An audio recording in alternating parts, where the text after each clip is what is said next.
Hi, I'm Esteban with GROWMAX WATER, and I'm going to show you today how to connect our high flow water filter systems for hydroponics and gardening, the Super Grow and the Pro Grow.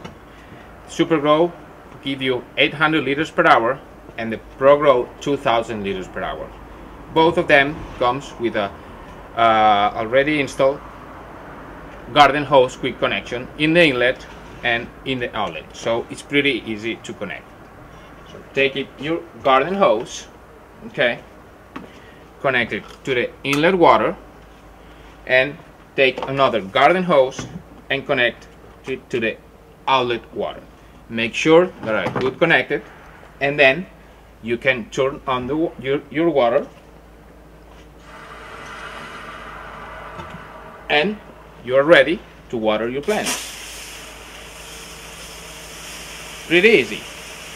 So thanks for watching us, and grow it to the max with GROWMAX Water.